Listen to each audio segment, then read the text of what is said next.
Private Lender Podcast, episode 116. The Private Lender Podcast quote of the day comes to us from Plato, who said, "No wealth can ever make a bad man at peace with himself." This is the Private Lender Podcast, the show that shares practical advice and know-how for new and seasoned lenders, from private mortgages on single-family houses to joint ventures on commercial projects and beyond. Discover details about investment vehicles that you won't find at your local bank or online broker. Listen and learn from private lenders and real estate investors, as well as from professionals and entrepreneurs, as they share the details, strategies, and the insight that allows for successful and prosperous lending. Now, get ready to increase your ROI. Here's your host, Keith Baker. Hello, Private Lender Nation, and welcome to episode 116 of the Private Lender Podcast. I'm your host, Keith Baker, and I'd like to thank you for sharing your time with me today.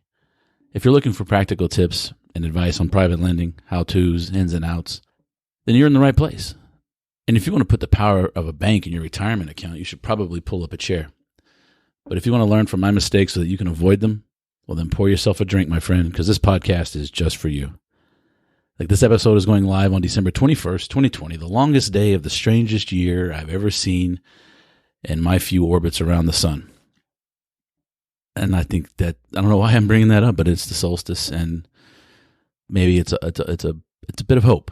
You know, the days are going to get longer, the nights are going to get shorter, at least for those of us in the Northern Hemisphere. So anyway, before I get to the housekeeping, I would like to take a moment and say thank you guys for sticking with me.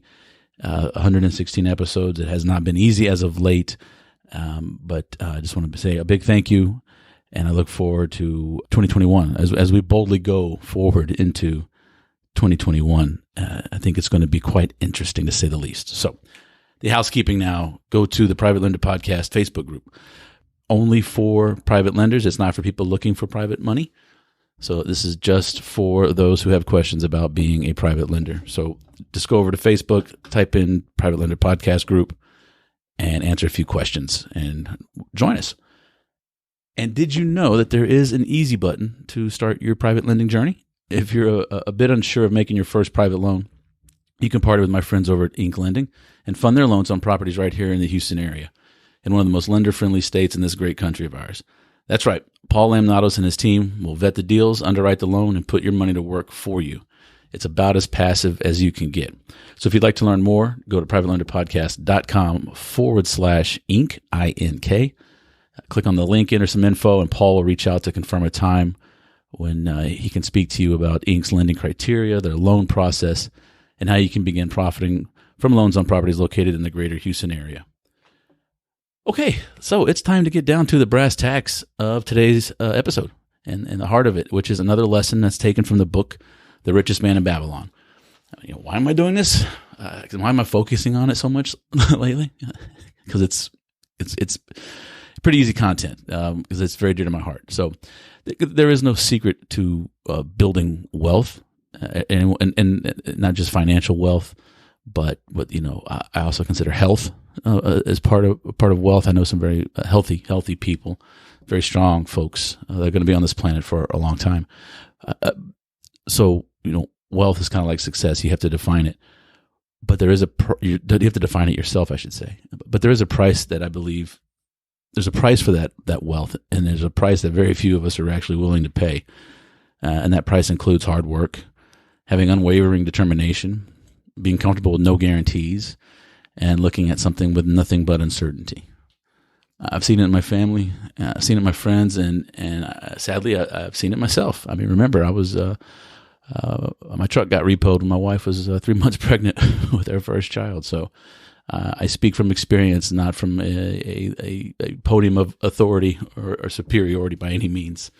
But that's why I love this book and the lessons that are found in it. And these are, from a guy, I wasn't very religious. I rebelled against the Methodist Church. I mean, just imagine if I would have been Catholic, that would have been fun. Or something really orthodox, hardcore. So anyhow, I love this book because these are time-tested principles, much like you would find in a spiritual book like the Bible or the Quran or the Gita. And they're time-tested. It doesn't matter if you're herding goats or, tulips or stocks and bonds or whatever it is your business is. These are principles to building the wealth. They're not get-rich schemes. They're not hacks for you to avoid putting in the work and developing the discipline necessary to build your estate or your wealth. There is no cheat code to working for it, and nor should there be. If it was easy, everybody would do it. These principles and lessons are quite simple, but that doesn't mean they're easy to implement or to continue doing for the entire money-earning portion of your life. But if you start with good habits now, start working towards them, no matter your age, you'll have a strong financial base from which to make future decisions. And you will build the discipline necessary to reach your goals and then some. That's the hope, right? So last month we began with the first of 7 cures for a lean purse or small savings investment account, or insufficient wealth, as I would look at it, as being a negative person, I would look at it as an insufficiency. But today we discuss the first of 5 laws of gold mentioned in The Richest Man in Babylon, which fits hand in hand with the first cure for the lean account. And the original first law of gold, or as I like to call it, the first law of wealth, that gold cometh gladly and in increasing quantity to any man who will put by not less than 1/10 of his earnings to create an estate for his future and that of his family. Wealth comes, it's a little old school written, but wealth comes to those who reserve at least 10% of their total earnings towards building their future financial independence or their fortune or their family legacy. The old stoner explanation: start providing yourself and your family with security by paying yourself first, a minimum of 10% of your earnings to be invested in your future. And be steadfast with that. Do not waver from it. Find a way to do it. That's one of the trickier things. It's easier said than done, right? I equate this like working your focus muscle. Having focus is a muscle. You got to work it out, right? You got to exercise it. And the way I did it when I started going down this path, I grew up in a very much of a household where we couldn't afford to save. Basically, there just wasn't enough money to go around. That was one parent's notion. The other parent's was we can't afford not to save. We should adjust the budget accordingly. And there was always sort of that tension. I agree with the latter, and it took me a while to come around to that. You can't afford not to save, so you need to figure it out. So I started with looking at everything: my total gross earnings, my salary, my side hustle, onlinebookie.com, lotto winnings, everything. I didn't start at 10%, but I started at a percentage of like 2 or 3 and slowly worked up to it to get to that point where I was paying myself a little bit each week, every time I got, money, if I found $10 on the street, I put $1 away in the rainy day fund. It's just when I'm old, why? Because the old saying that the best time to plant a tree was 20 years ago and the second best time is right now. So start digging and start planting, right? So if you're currently employed and if you're currently contributing to a company-sponsored retirement plan, my suggestion would be this, or if you're not, especially if you're not contributing, I would not leave any money on the table. If whatever they're willing to match you, I would at least contribute that minimum to your retirement plan so they match it. That's just free money, and you do get a bit of a tax break up front, which is nice to a lot of hardworking folks. And, then you want to, as bonuses and things come in and, what they call COLA, cost of living adjustments, and these little 2s and, 2% and whatnot that come through, I started contributing more like I didn't get it, right? So where I was maxing out my contributions to my retirement plan. And then I made a really nervous notion to get up to that point and then remove my retirement plans in my calculations, and just to keep progressively saving more. Like most things in my life, I had a pretty good start. Look at this podcast, and then it kind of fell off. And with the change in the family dynamic lately, money has been taken on a different role. It's pretty interesting now, but I would, don't include your retirement plan. And when you put your 10% back, right? If you tithe, you may want to include that money in your tithing. But when it comes to calculating, putting your 10% back, try to get to the point to where you're maxing out your retirement contributions, and then at the same time you're removing those funds from your 10% calculation. Because these are the cold hard facts.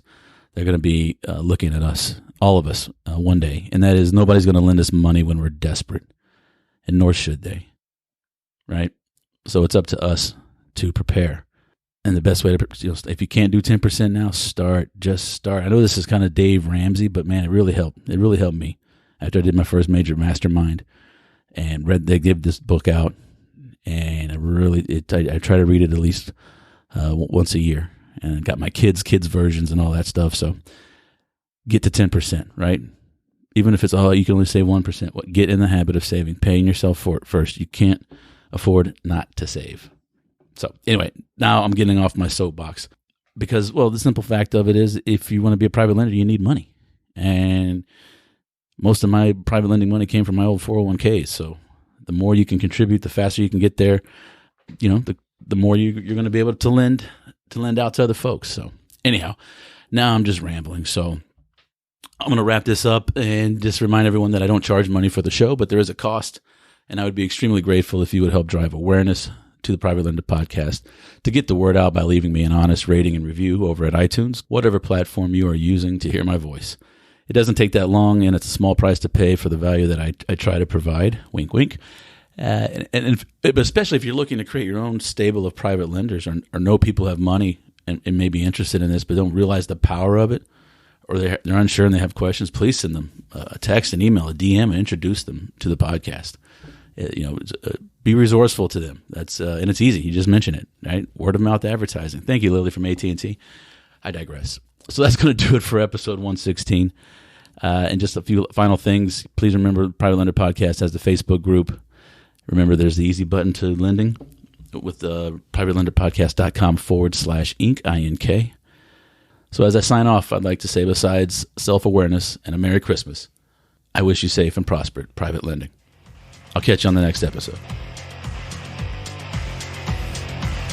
Thanks so much for listening to this episode of Private Lender Podcast with your host, Keith Baker. For more great content and to stay up to date, visit privatelenderpodcast.com. If you enjoyed today's episode, please rate and review, and we'll catch you next time.